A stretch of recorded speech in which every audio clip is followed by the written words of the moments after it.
आज का टॉपिक है आपका नॉट फॉर प्रॉफिट ऑर्गेनाइजेशन। सबसे पहले इसका बेसिक कॉन्सेप्ट, ये नॉट फॉर प्रॉफिट ऑर्गेनाइजेशन होती क्या है। नाम से ही पता चल रहा है, इनका मेन ऑब्जेक्टिव जो है वो प्रॉफिट कमाना नहीं है। इनका मेन ऑब्जेक्टिव जो है वो सोसाइटी की वेलफेयर के लिए होता है। फॉर एग्जाम्पल, अगर किसी कोई टेम्पल्स हैं, चर्चेज हैं या कोई स्पोर्ट्स क्लब है, इनका मेन मोटिव जो होता है वो पैसा कमाना नहीं होता है। ये सिर्फ सोसाइटी के नाम से एक और याद आ गया। जैसे आप जिस सोसाइटी में रहते हैं वहाँ पर भी एसोसिएशन बनी होती है, जैसे RWA, रेजिडेंशियल वेलफेयर एसोसिएशन। ऐसे भी कुछ सोसाइटीज़ होती हैं। तो उनके पास जो पैसा इकट्ठा होता है, तो मेन प्रॉब्लम बच्चों के सामने ये आती है कि जब इन नॉन प्रॉफिट, इनका मेन मकसद जो है वो प्रॉफिट कमाना है ही नहीं, तो पैसा कहाँ से आता है इनके पास। इनका मेन सोर्स ऑफ इनकम जो होता है वो सब्सक्रिप्शन होती है। सबसे इम्पॉर्टेंट, बच्चों को कुछ मीनिंग ही नहीं पता होता कई बार कि सब्सक्रिप्शन होता क्या है। जैसे हम लोग कोई बोलता है ना कि चैनल सब्सक्राइब कर लो, लेकिन वैसे ही उसी से जस्ट लाइक बना है सब्सक्रिप्शन। यानी इनका मेन सोर्स ऑफ इनकम जो होता है इस टाइप की ऑर्गेनाइजेशन का, वो होता है सब्सक्रिप्शन।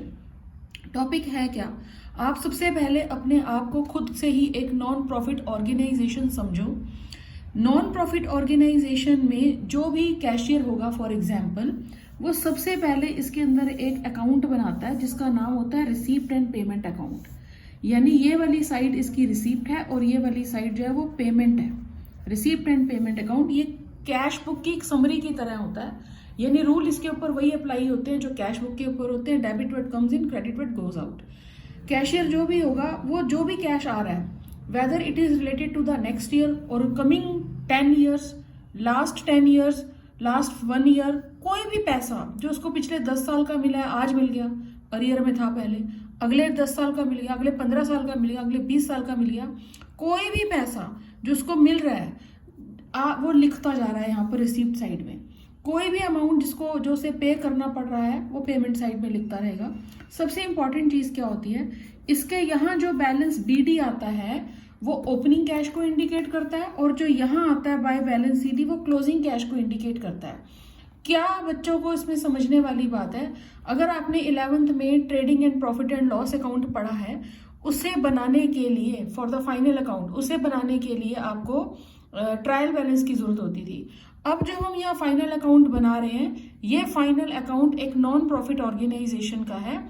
इसके फाइनल अकाउंट का नाम प्रॉफिट एंड लॉस अकाउंट नहीं हो सकता, क्योंकि इसका मेन ऑब्जेक्टिव प्रॉफिट कमाना नहीं है। इसमें जो इनका फाइनल अकाउंट होगा उसका नाम होता है इनकम एंड एक्सपेंडिचर अकाउंट। ठीक है, ये एक मेन इफेक्ट होता है इसका। अब कुछ इंपॉर्टेंट, जैसे इनकम एंड एक्सपेंडिचर अकाउंट के ऊपर नॉमिनल अकाउंट के रूल अप्लाई होते हैं, debit all expenses and losses, credit all income and gain, और फिर एक बैलेंस शीट भी बनती है। अब कुछ स्पेसिफिक चीजें हैं, लाइक एक तो सिंपल सी चीज बच्चों को याद समझ लीजिए, जितने भी फंड्स होते हैं वो बैलेंस शीट की लायबिलिटी साइड में आते हैं, क्योंकि फंड जो होते हैं वो रेकरिंग नेचर के नहीं होते हैं।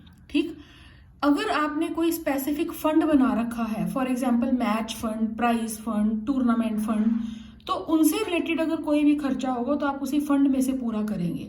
अगर किसी भी चीज के लिए कोई फंड पहले से प्रिपेयर नहीं किया गया है तो आप फंड कहाँ दिखाएंगे, तब उससे रिलेटेड कोई ऐसा मैच फंड नहीं है लेकिन मैच एक्सपेंसेस हो रहे हैं, तब आप उनको कहाँ शो करेंगे, एक्सपेंडिचर साइड में। अब कुछ क्वेश्चंस करवा देती हूँ, कुछ अच्छे डिसेंट से क्वेश्चन है। फॉर एग्जाम्पल, एक क्वेश्चन है,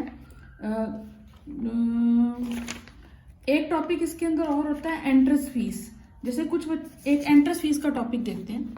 ये एक मेरे सामने क्वेश्चन है, मेरी पास जो बुक है ये DK गोयल बुक है, 2021-22 एडिशन है। इसके अंदर जो बच्चों को प्रॉब्लम आती है वो बता रही हूँ। एक इंपॉर्टेंट टर्म होती है इसके अंदर, लाइफ मेंबरशिप फीस। अगर आपको 1 मार्क का क्वेश्चन आ जाता है, लाइफ मेंबरशिप फीस कहाँ दिखाई जाती है, life, L for life, L for liability. Life membership fees, अगर मान लो आपका एक यहाँ पर एक चिल्ला स्पोर्ट्स क्लब है, अगर चिल्ला स्पोर्ट्स क्लब में मैं एक लाइफ मेंबरशिप फीस ले रही हूँ और आप अपने आप को चिल्ला स्पोर्ट्स क्लब समझें, क्योंकि आपका मोटिव क्या है, नॉन प्रॉफिट ऑर्गेनाइजेशन। ठीक है, तो अगर कोई उसके अंदर 20 साल के लिए इकट्ठी मेंबरशिप ले रहा है तो लमसम अमाउंट आएगा उस ऑर्गेनाइजेशन के पास, वो लाइफ मेंबरशिप फीस है। उसे वो क्लब कहाँ दिखाएगा, बैलेंस शीट की लाइबिलिटी साइड में, क्योंकि वो नॉन रेकरिंग आइटम है। एक टॉपिक है एंट्रेंस फीस का। जैसे कुछ बार बच्चे ये पूछते हैं कि एंट्रेंस फीस को इनकम साइड में दिखाएं या कहाँ दिखाएं, तो नॉर्मली एंट्रेंस फीस जो होता है इनकम साइड में इंडिकेट किया जाता है। क्यों, कैसे इसका कॉन्सेप्ट समझा जाए। सपोज आप किसी प्लेटफॉर्म स्टेशन पर गए, प्लेटफॉर्म पर गए, वहां पर आपने एक प्लेटफॉर्म टिकट खरीदी, ठीक है, आप प्लेटफॉर्म के अंदर चले गए, आपको सामान भूल गया, वापस आए, जब दोबारा आप एंट्री लेने लगोगे आपको फिर से एंट्रेंस फीस यानी फिर से एक बार प्लेटफॉर्म टिकट लेनी पड़ेगी। तो वैसे ही एंट्रेंस फीस है। अगर एंट्रेंस फीस के बारे में कभी कुछ ना कहा जाए तो एंट्रेंस फीस इनकम साइड में दिखाया जाता है। लेकिन अगर कुछ स्पेसिफिकली वो मेंशन कर रहे हैं कि एंट्रेंस फीस को ऐसे ट्रीट करना, तो जैसे वो क्वेश्चन में कह रहा है वैसे ही ट्रीट करो। फॉर एग्जाम्पल एक क्वेश्चन है यहाँ पर कि इस ऑर्गेनाइजेशन को एंट्रेंस फीस मिली है 1,20,000 की। मैं इसमें 2 केसेस करवा देती हूँ तो इजी रहेंगे वो। During the year 2020-21 entrance fees receive 1,20,000। It is a policy of the club to treat the entrance fees as capital received. अगर किसी क्वेश्चन में क्लियरली मेंशन किया गया है कि एंट्रेंस फीस को आप कैपिटल रिसीव्ड मानकर चलो तो क्या करोगे। फॉर एग्जाम्पल मैं आपको दोनों टॉपिक अच्छे से समझा देती हूँ। ये सबसे पहले जो मैं बना रही हूँ, ये बना रही हूँ income and expenditure account. Income and expenditure account बोलते वक्त, प्रोनाउंस करते वक्त इनकम पहले बोला जाता है और एक्सपेंडिचर बाद में, लेकिन जब आप इसका फॉर्मेट बनाओगे ये डेबिट साइड जो होती है ये एक्सपेंडिचर साइड होती है और जो क्रेडिट साइड होती है वो इनकम साइड होती है, ठीक है। अब बेसिक जो बच्चों को समझनी चाहिए चीज वो क्या, ये इस पेज के ऊपर मैं आपको यहाँ पर वैसे ही बता रही हूँ क्योंकि बुक में तो बनाया नहीं हुआ इस क्वेश्चन में। ये रिसीप्ट साइड है, यहाँ पर 1,20,000 की एंट्रेंस फीस मिली है। ये एक्चुअल ये होता है कि क्वेश्चन यहाँ मेंशन होगा अगर आप बड़े वाले क्वेश्चन भी करोगे। ये कैश बुक की समरी है जिसे हम इस ऑर्गेनाइजेशन के लिए बोलते हैं रिसीप्ट एंड पेमेंट अकाउंट। यहाँ पर 1,20,000 रुपए मिल गए और वो एंट्रेंस फीस क्या, कुछ कहा नहीं वहां क्वेश्चन में कि क्या करना है, तब तो आप उसको इनकम साइड में दिखा देना अगर कुछ नहीं कहा हुआ, ठीक है। अब जैसे जो ये केस पढ़ रही हूँ इसमें लिखा हुआ है 1,20,000 का एंट्रेंस फीस मिली, लेकिन ये पॉलिसी है क्लब की कि हम उसे कैपिटल रिसीप्ट ही ट्रीट करेंगे, तब आप उसको इनकम साइड में नहीं दिखाएंगे।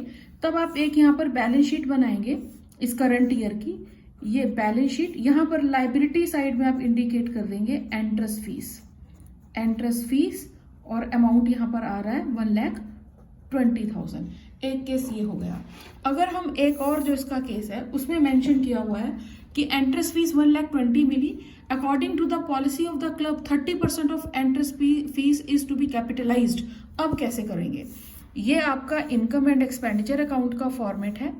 ये साइड एक्सपेंडिचर है और ये वाली साइड इनकम है, ये क्रेडिट साइड है, ये डेबिट साइड है और ये है इनकम एंड एक्सपेंडिचर और ये बन रही है हमारी यहाँ पर बैलेंस शीट, ठीक है।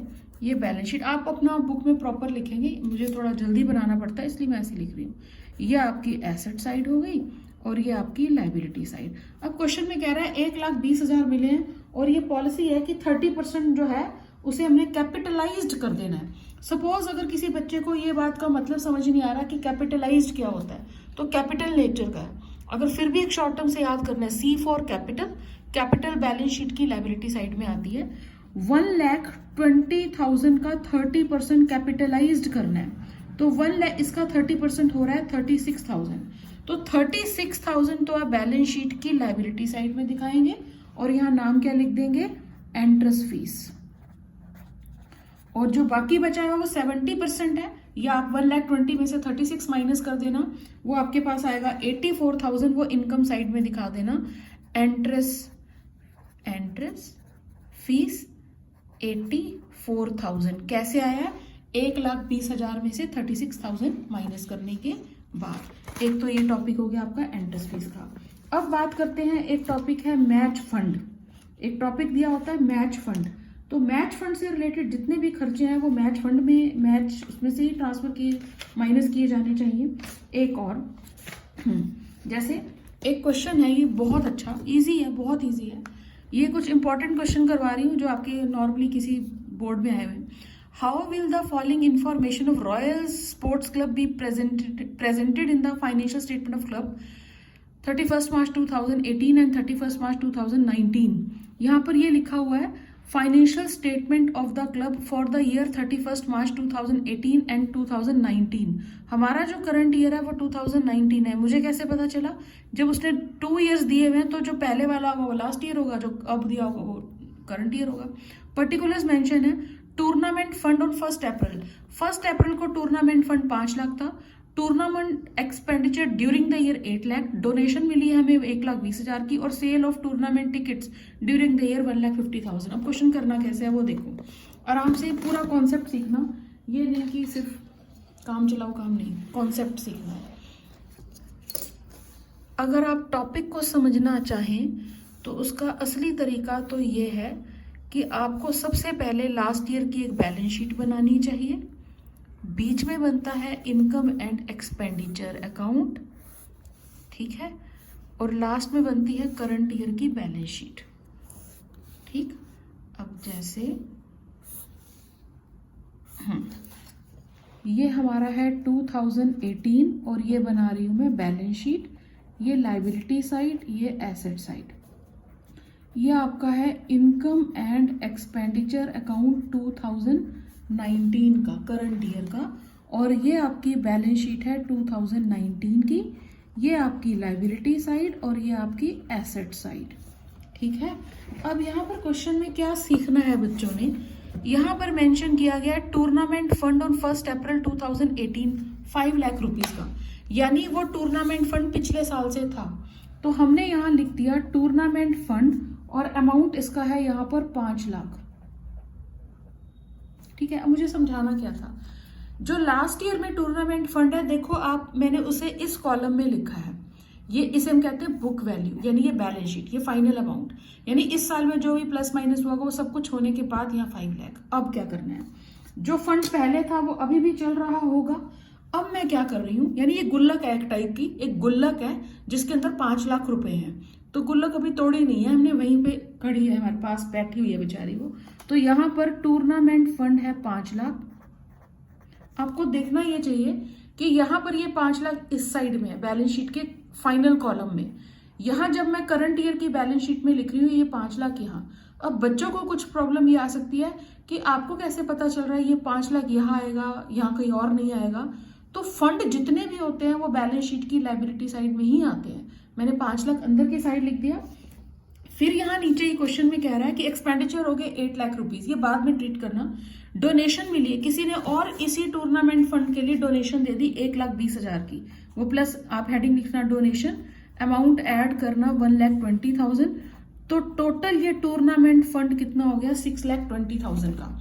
उसके बाद कह रहा है सेल ऑफ टूर्नामेंट, जैसे स्टेडियम में मैच देखने जाते हैं लोग, टिकट्स खरीद के जाते हैं ना, तो उस ऑर्गेनाइजेशन के लिए जो टिकट से पैसे इकट्ठे हो रहे हैं वो भी उनकी इस फंड में जाएंगे, क्योंकि वो इस फंड को इंक्रीज कर रहे हैं। तो टिकट को बेचकर पैसे कितने आए हैं 1,50,000। मैंने यहाँ लिख दिया 1,50,000, 7,70,000। अब इंपॉर्टेंट चीज क्या सीखनी है, लेकिन यहाँ पर एक्सपेंडिचर 8 लाख रुपीज हो रहे हैं। सपोज इस क्वेश्चन में अगर एक्सपेंडिचर 7 लाख रुपीज होते तो मैं यहां से 7 लाख रुपीज माइनस कर देती और बचा हुआ फंड 70,000 हो जाता।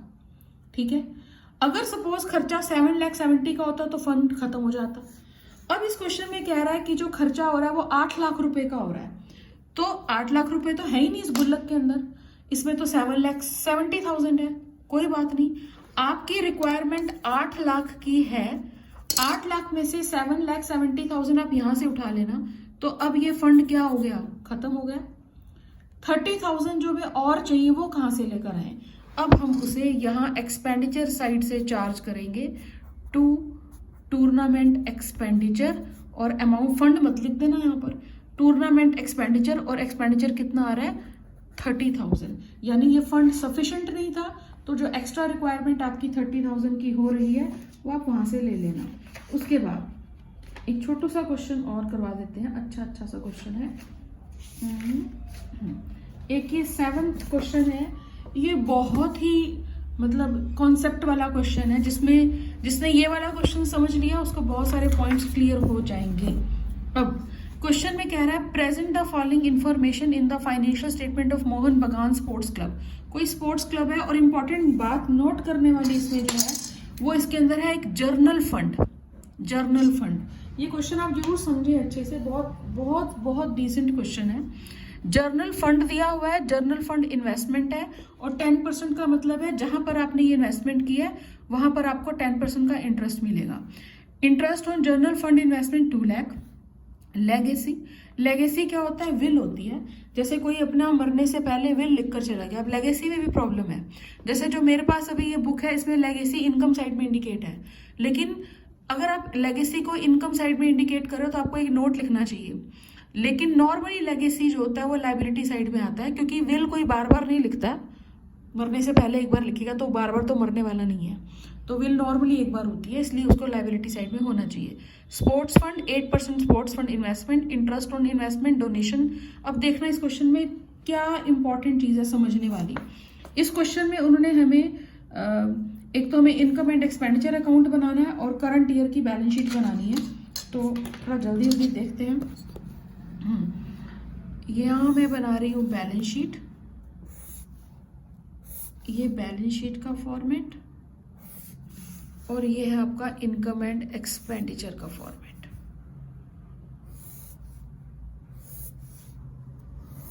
हाँ जी, ये है बैलेंस शीट, ये है income and expenditure account,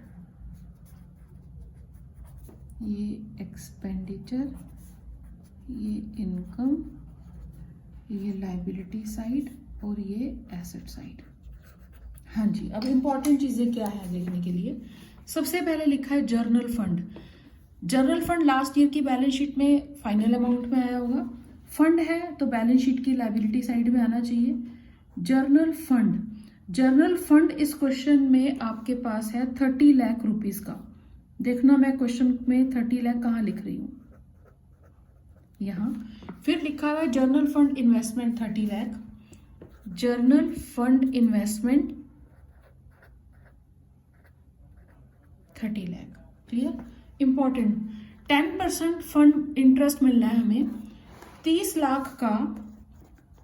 lakh रुपए का 10% इसके अंदर बैठता है 3 लाख रुपए, ठीक है। और हमें इंटरेस्ट कितना मिल चुका है? 2 लाख रुपीस। कृपया नोट करें, जर्नल फंड इन्वेस्टमेंट के ऊपर मिलने वाला इंटरेस्ट इनकम साइड में दिखाया जाता है, क्योंकि जर्नल फंड है। एक्सप्लेन नहीं किया गया कि इस फंड को स्पेसिफिकली आप किस पर्पस के लिए यूज कर रहे हो। तो आप यहां कैसे लिखोगे? Bye interest on journal fund. यहां पर तो टोटल अमाउंट 3 लाख रुपए आना चाहिए, जितना 30 लाख का 10% है। एक्चुअल में कितना रिसीव हुआ है? 2 लाख। 1 लाख रुपया मिलना बाकी है। फिर 3 लाख क्यों आया, इसको कैसे समझा जाए? आपका जो भी इनकम एंड एक्सपेंडिचर है, इसके यहाँ पर जो इनकम आएगी या यहाँ जो एक्सपेंडिचर आएगा वो सिर्फ 12 महीने का होना चाहिए, और वो भी इसी करंट पीरियड का। तो 30 लाख रुपीस का 10% 3 लाख आता है, लेकिन हमें इंटरेस्ट 2 लाख मिला है, 1 लाख मिलना बाकी है। चाहे मिला है या नहीं मिला, इस साल में तो पूरे इनकम आएगी 3 लाख रुपए की। अब 1 लाख का इंटरेस्ट हमें मिला नहीं है अभी, इसलिए उसे आप यहां भी लिखना बैलेंस शीट की एसेट साइड में, accrued interest 1 lakh rupees. Clear? Next आपका आइटम है इसके अंदर लेगेसी। लेगेसी 5 लाख रुपए की है।